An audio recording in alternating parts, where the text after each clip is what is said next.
오늘 우리는 욥기 18장에서 빌닷의 잘못된 신앙의 확신과 욥기서 19장에 나오는 욥의 반론을 통해서 우리가 두 가지를 살펴보기를 원합니다. 하나는 잘못된 신앙의 확신이 주는 문제점은 무엇인가? 또 다른 하나는 인생의 진지한 질문은 무엇이며 어떻게 그 문제를 해결할 것인가? 여기에 대해서 살펴보려고 합니다. 먼저 첫 번째 우리가 살펴볼 질문은 잘못된 신앙의 확신이 주는 문제점은 과연 무엇이겠는가? 이 질문입니다. 여러분, 잘못된 세계관을 가지고 하나님의 일을 판단하고 사람의 일을 생각할 때 가져오는 문제점이 과연 무엇일까요? 오늘 본문에는 잘못된 신앙의 확신을 가진 사람이 나오는데 그 사람이 누구냐면 욥기서 18장에 나오는 욥의 친구 빌닷입니다. 빌닷은 자기 나름대로 아주 강한 신앙의 확신을 가지고 있었습니다. 그러면 빌닷이 가진 신앙의 확신이 무엇인가? 그것은 하나님은 선한 사람에게 축복을 하고 악한 사람에게는 저주하신다. 선한 사람을 축복하고 악한 사람은 망하게 하신다. 이것이 욥의 친구 빌닷이 가졌던 신앙의 소신이고 그 시대 정신이었습니다. 그런 원칙으로 바라볼 때 욥이 지금 고난 당한 것은 욥이 죄를 지었기 때문이다. 이렇게 생각하고 확신하였습니다. 이런 주장에 대해서 욥은 그것이 맞는 말이지만 일반적으로 맞는 말이지만 나의 경우에는 해당하지 않는다. 나는 하나님 앞에 죄를 지었기 때문에 내가 벌을 받는 것이 아니다 라고 반론을 제기하고 항변하기 시작했습니다. 빌닷은 이러한 욥의 자세가 바로 교만이요 하나님의 창조 질서를 위배하는 도전이다 이렇게 이야기하는 겁니다. 18장 4절을 보겠습니다. 새 번역으로 쉬운 번역으로 봅니다. 화가 치밀어서 제 몸을 갈기갈기 찢는 사람아, 내가 그런다고 이 땅이 황무지가 되며 바위가 제자리에서 밀려나느냐. 지금 이 말씀에 보면 땅이 아무 이유 없이 황무지가 되고 바위가 아무 원인도 없이 그냥 밀려서 이렇게 지나가겠느냐. 그것은 만일이 그렇게 되면 그것은 창조 질서를 위배하는 것이다. 바로 이처럼 욥 자네의 주장이 말도 안 되는 소리를 지금 하고 있는 것이다. 이렇게 주장을 하는 거죠. 그러면서 빌닷은 하나님의 창조 질서에 도전하는 욥 같은 사람은 지옥으로 떨어진다. 이렇게 비난합니다. 욥, 자네는 이제 회개할 필요도 없이 지옥으로 가게 되고 지옥의 삶을 살고 있다라는 것이네 라고 이야기하면서 지옥의 특성에 대해서 5가지로 지금 빌닷이 본문을 자세히 읽어보면 그렇게 설명을 하고 있습니다. 욥기 18장 21절이에요. 악한 자의 집안은 반드시 이런 일을 당하며 하나님을 알지 못하는 자가 사는 곳이 바로 이렇게 되고 말 것이다. 빌닷은 지금 5가지 지옥의 특징들을 쭉 나열하면서 악한 사람이 가는데 그 악한 사람이 누구냐? 바로 욥 자네네 이렇게 지목하는 거예요. 지금 자네 욥, 자네는 악한 사람이야. 자네 같은 사람이 지옥에 가는 것이네. 아니 지금 자네의 삶 자체가 지옥이네. 그리고 자네는 지옥에 갈 것이네. 이렇게 말하고 있는 겁니다. 빌닷은 욥에게 이제 회개하라고 이야기하지 않습니다. 이제는 지옥에 살고 있다. 지옥으로 갈 것이다. 이렇게 이야기하는 거예요. 여러분, 욥의 친구가 빌닷이고 빌닷이 왜 욥을 멀리서부터 찾아왔겠습니까? 위로하기 위해서, 고난받는 욥을 격려하기 위해서 왔는데 지금 빌닷이 이렇게 저주를 퍼붓고 있는 것은 정말 기가 막히는 일이지 않겠습니까? 성도 여러분, 원칙적으로는 빌닷의 이야기도 맞는 면이 많이 있습니다. 그런데 이 빌닷의 정죄에서 무엇이 잘못됐습니까? 빌닷이 가지고 있는 이 강한 확신에서 문제점이 무엇일까요? 그것은 원칙은 맞지만 적용을 잘못하고 있다는 겁니다. 욥, 자네는 죄를 지어서 하나님 앞에 이런 어려움을 당하고 있는 거네. 이 세상에 어려움을 당하는 것은 다 하나님의 말씀에 불순종해서 그렇게 사는 거야. 이렇게 이야기하고 있는 겁니다. 근데 여러분, 욥은 사실 의인이었지 않습니까? 욥의 문제는, 고난 당하는 원인이 뭐냐? 욥이 경건했기 때문에, 거룩하기 때문에, 하나님 앞에 의롭게 살아가기 때문에 사단이 시험해보자 해서 지금 어려움을 당하고 있는 거예요. 여러분, 이런 욥의 고난을 우리가 어떻게 이해할 수 있을까요? 우리가 하나님을 잘 경외하고 믿음 생활 잘하는데 우리에게 닥쳐오는 그 고난, 고통을 우리는 어떻게 이해해야 하겠습니까? 죄가 없으신 예수님의 고난 아니고서는 도저히 이해할 수 없는 일이라는 겁니다. 여러분, 예수님의 십자가에도, 십자가 고난에도 지옥의 특성이 나타납니다. 5가지 지옥의 특성이 나타나는데, 오늘 본문에서 빌닷이 말하는 5가지 지옥의 특성이 예수님의 십자가에 그대로 5가지로 나타나는 거예요. 지옥이란 하나님과의 분리라고 한 거죠. 철저히 성부 하나님이 성자 하나님을 분리하고 버릴 수 없지만 예수님은 우리를 대신해서 분리되고 버려진 그 모양으로 십자가에 못 박힌 거예요. 그래서 우리가 경험해야 될 지옥, 하나님과 영원히 분리되어야 될 그 지옥을 예수님은 십자가 위에서 우리를 대신해서 이미 경험하신 거예요. 그래서 욥이 당한 극심한 고통을 예수님이 다 경험하신 거예요. 욥이 생각하는 그 5가지 특징의 그 지옥을 예수님은 십자가 위에서 우리를 대신해서 다 경험하신 거예요. 욥이 당한 지옥의 경험을 하나님의 아들 예수님께서 다 경험하셨습니다. 그렇기 때문에 이 욥의 고난과 고통은 예수님의 십자가의 고난과 고통을 통해서 이해될 수 있습니다.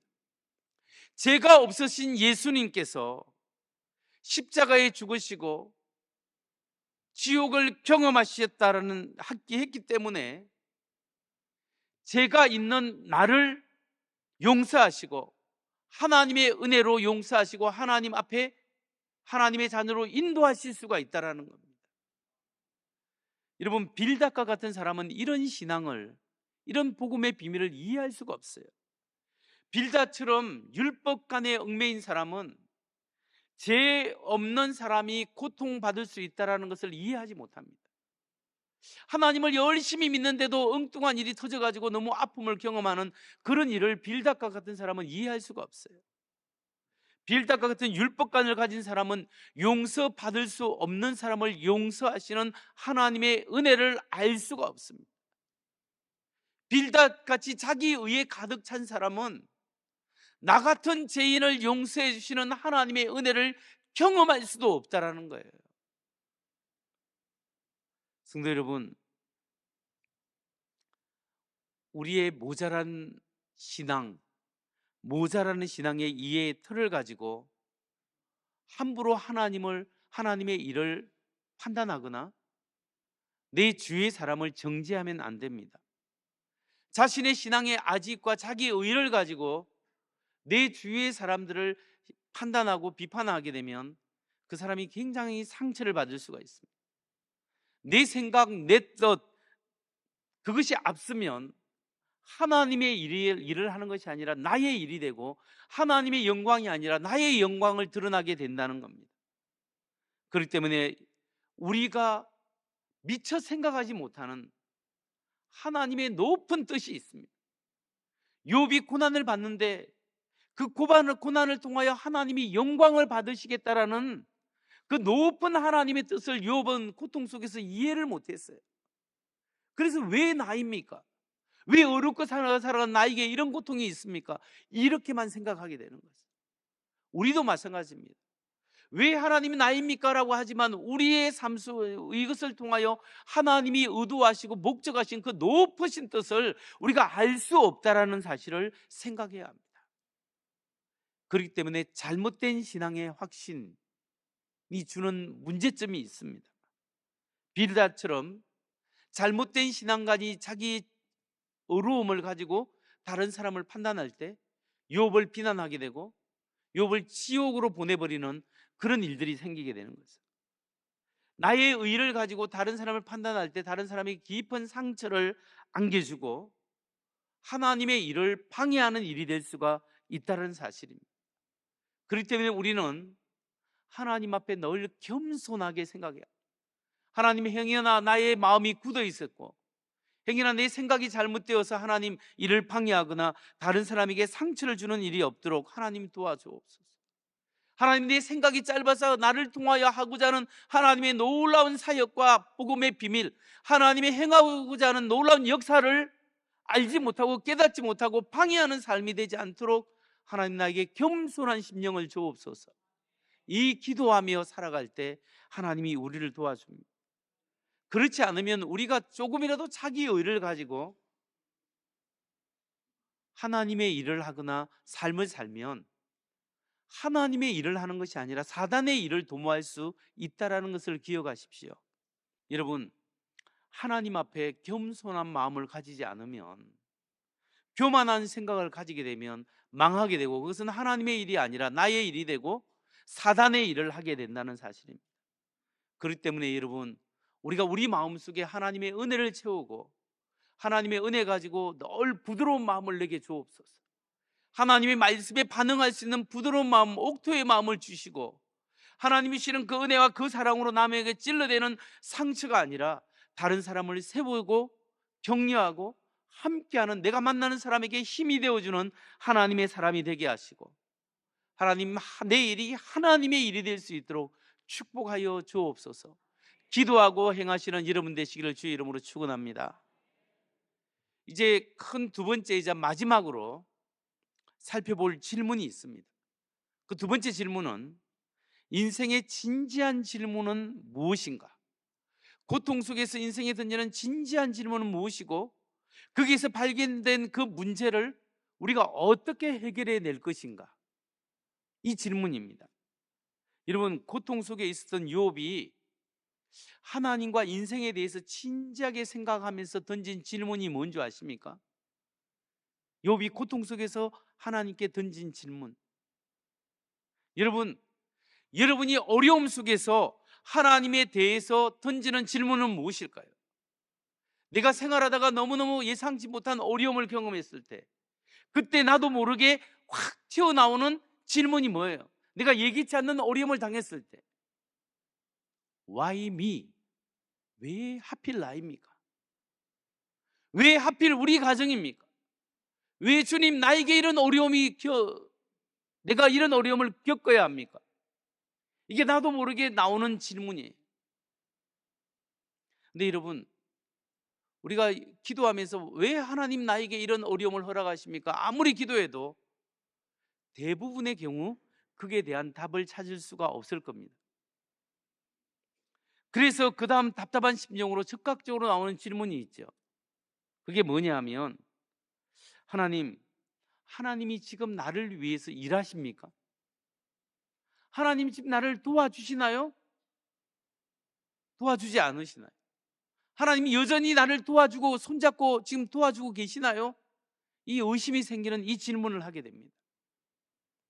그런데 여러분, 욥처럼 너무나 극단적으로 어려운 상황에서 던지는 질문은 무엇인 줄 아십니까? 욥처럼 진짜 어려운 상황에서 던지는 질문은 뭐냐면, 하나님 나를 도와주십니까가 아니라, 하나님 나를 위해서 지금 일하고 계십니까? 아니면 나를 대적하고 계십니까? 하나님 나를 도와주고 있습니까? 아니면 나를 치고 계십니까?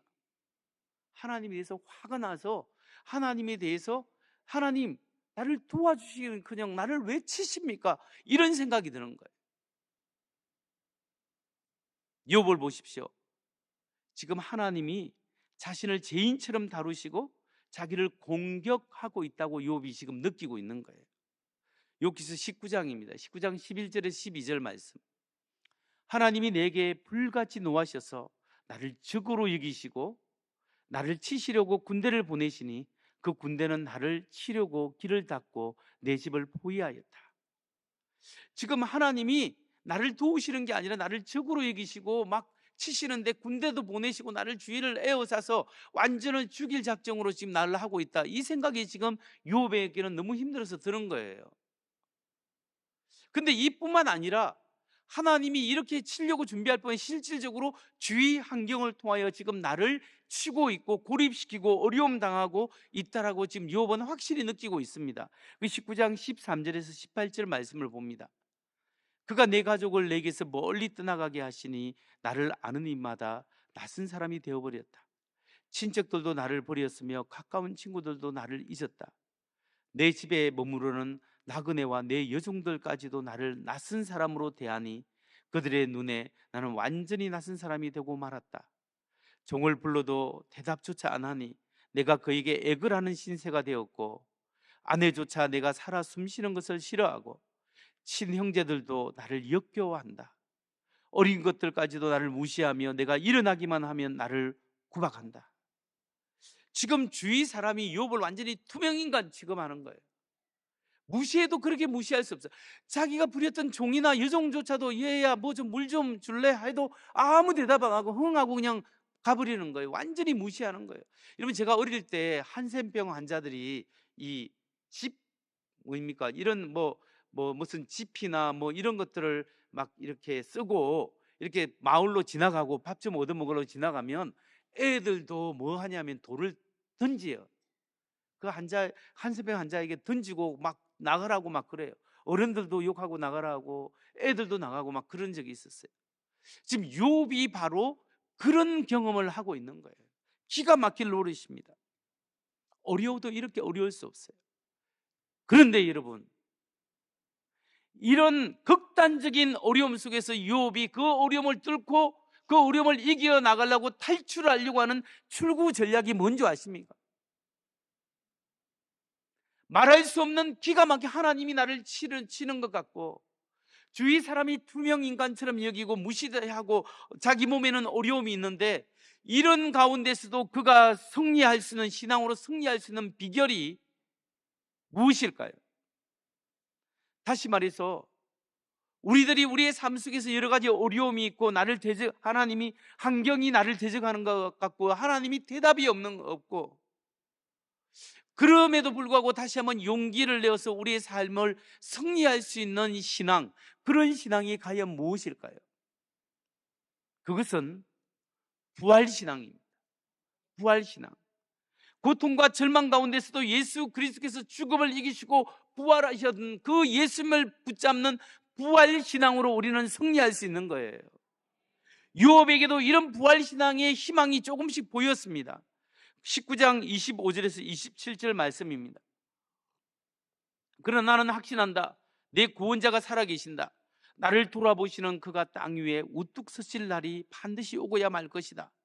내 살갗이 다 썩은 다음이라도, 내 육체가 다 썩은 다음이라도 나는 하나님을 배울 것이다. 내가 그를 직접 뵙겠다. 이 눈으로 직접 뵐 때 하나님이 낯설지 않을 것이다. 내 간장이 다 녹는구나. 욥은 자기가 죽어서 육체가 완전히 썩어질지라도 한 가닥 희망이 있는 거야. 내가 하나님 앞에 서겠다. 하나님을 보겠다. 여러분, 욥 시대는 사람이 죽으면 끝이라고 생각했습니다. 살아 계실 때 있을 때 하나님의 축복을 받는다고 생각했어요. 죽고 부활한다는 개념 자체가 없는 시대였어요. 그런데 욥은 그런 시대에 생각을 합니다. 내 살이 썩고 내가 무덤에 들어가고 내가 완전히 죽을지라도 내가 살아계신 하나님은 여전히 살아계시기 때문에 내가 그 하나님 앞에 좀 서기를 원한다. 하나님 앞에 내가 하나님을 보기를 원한다. 죽어도 내가 하나님 앞에서 살아서 하나님을 보기를 원한다. 부활신앙의 실마리를 지금 붙잡고 있는 거예요. 욥의 신앙은 부활신앙의 불완전한 부활신앙이다, 이렇게 볼 수 있어요. 왜냐하면 그런 예가 없거든요. 그런 개념조차 없었어요. 그렇지만 희망사항이에요. 희망사항으로 내가 만일 이럴 수만 있다면 내가 죽어서라도 다시 살아서 내가 하나님을 좀 뵀으면 좋겠다. 근데 여러분, 오늘날 우리는 어떻습니까? 욥은 예수 그리스도의 십자가의 죽음과 부활을 보기 전이었기 때문에 예수님의 부활을 몰랐지만, 오늘 복음을 전해받은 우리는 예수님이 실제로 우리 죄를 위하여 2000년 전에 십자가에 죽고 그분은 죽음을 이기시고 부활하셨습니다. 부활하셔서 하나님의 우편에 앉아 계시고 그분이 보혜사 성령님을 우리에게 보내주셔서 예수를 주로 고백하는 심령 속에 하나님의 영을 주셨습니다. 우리는 부활의 영, 성령 하나님이 우리 마음속에서 인도하시고 우리가 그 하나님을 의지하는 자마다 부활의 주님의 능력을 경험할 수 있고 실제로 하나님이 여러분 가운데 역사하시는 것을 경험할 수 있다는 거예요. 여러분, 부활을 경험하지도 못한 욥도 이런 확신 속에 살았습니다. 19장 25절입니다. 그러나 나는 확신한다. 내 구원자가 살아계신다. 나를 돌보시는 그가 땅 위에 우뚝 서실 날이 반드시 오고야 말 것이다. 내 구원자가 살아계신다. 부활을 못 봤는데도 욥은 이런 신앙이 있었어요. 너무 기가 막히게 어려운 가운데서. 그렇다면 예수님의 부활을 경험하고 예수님의 영이 우리 마음 영 속에 함께하고 나와 함께 하신다는 사실을 알고 있는 확신하는 우리는 어떻게 살아가야 되겠습니까? 부활의 주를 붙잡는 신앙이 있어야 돼요. 여러분, 우리의 신앙은 성경에 쓰여져 있는 그 책에만 있는 게 아니에요. 하나님은 오늘도 살아서 역사하시는 하나님이에요. 예수님이 나의 주님이라고 고백하는 사람마다 하나님이 붙들으시고 역사하시고 함께하시고, 이 세상에 어느 신이 인간을 위하여 울어주고 인간을 위하여 기도하는, 말할 수 없는 탄식으로 기도하는 신이 어디 있습니까? 예수님이 하나님 우편에서 우리를 위하여 중보기도하고 계십니다. 성령님이 오늘 우리를 말할 수 없는 탄식으로 우리를 위하여 기도하고 계십니다. 오늘 그 주님이 우리와 함께 하시기 때문에 사도 바울은 그 부활의 주님을 붙잡는 그 하나님의 은혜와 사랑이 우리를 어떠한 환경에서도 끊을 수 없다는 것을 이야기하고 있어요. 로마서 8장 33절로 39절 말씀을 보겠습니다. 하나님께서 택하신 사람들을 누가 감히 고발하겠습니까? 어렵다 하시는 분이 하나님이신데 누가 감히 그들을 정죄하겠습니까? 그리스도 예수는 죽으셨지만 오히려 살아나셔서 하나님 오른쪽에 계시며 우리를 위하여 대신 간구하여 주십니다. 누가 우리를 그리스도의 사랑에서 끊을 수 있겠습니까? 환난입니까? 공고입니까? 박해입니까? 굶주림입니까? 헐벗음입니까? 위협입니까? 또는 칼입니까? 성경에 기록한 바 우리는 종일 주님을 위하여 죽임을 당합니다. 우리는 도살할 양과 같이 여김을 받았습니다. 한 것과 같습니다. 그러나 우리는 이 모든 일에서 우리를 사랑하여 주신 그분을 힘입어 이기고도 남습니다. 나는 확신합니다. 죽음도 삶도 천사도 근세자들도 현재일도 장래일도 능력도 높음도 깊음도 그 밖에 어떤 피조물도 우리를 우리 주 예수 그리스도 안에 있는 하나님의 사랑에서 끊을 수 없습니다. 부활신앙으로 사는 사람, 살아계신 주님이 나와 함께 하실 때 그걸 믿는 사람은 어떤 환경에 어려움과 창의가 있고 어떤 어려움이 있어도 주님의 사랑이 나를 붙잡고 있고 부활하신 주님이 실제로 우리와 함께하기 때문에 어떤 것도 우리를 주의 사랑에서 끊을 수 없다는 거예요. 하나님의 손이 나를 붙잡고 있고 하나님이 나를 인도하고 있다는 사실을 믿으시기 바랍니다. 그 어떤 것도 우리를 주님의 사랑에서 끊어낼 수 없다는 것을 확신하시는 여러분 되시기를 주의 이름으로 축원합니다. 말씀을 마칩니다. 빌닷은, 욥의 친구 빌닷은 은혜가 충만하지 않는 상태에서 욥에게 훈계하고 조언하려고 했습니다. 그래서 욥을 위로한 것이 아니라 욥을 정죄하고 지옥에 빠뜨리는 그런 실수를 저지르게 되었습니다. 여러분, 은혜가 떨어지면, 은혜가 없으면 그 누구도 하나님 앞에 설 수 없고, 은혜가 없으면 그 어떤 사람도 남을 위로하려는 것이 아니라 나의 가시가 싹 돋쳐서 다른 사람을 찌르고 나를 아프게 하고 가족을 아프게 하고 주위 사람을 병들게 합니다. 그렇기 때문에 하나님의 은혜로 채워야 합니다. 성령님이 우리와 함께 하십니다. 그 성령님을 의지하십시오. 성령님 인도해 주옵소서. 성령님이 여러분을 그럴 때 기도할 때 여러분 붙들어 주시고 하나님의 사랑으로 인도하시고 오늘 그 어떤 것도 그분의 사랑보다 더 클 수 없다는 것을 믿으십시오. 문제보다 하나님의 은혜가 큽니다. 우리가 부딪히는 문제와 어려움보다 하나님의 사랑이 더 큽니다. 하나님의 능력이 더 큽니다. 그 하나님, 그 사랑 붙잡고 오늘도 승리하는 우리 모두가 되기를 주의 이름으로 축원합니다.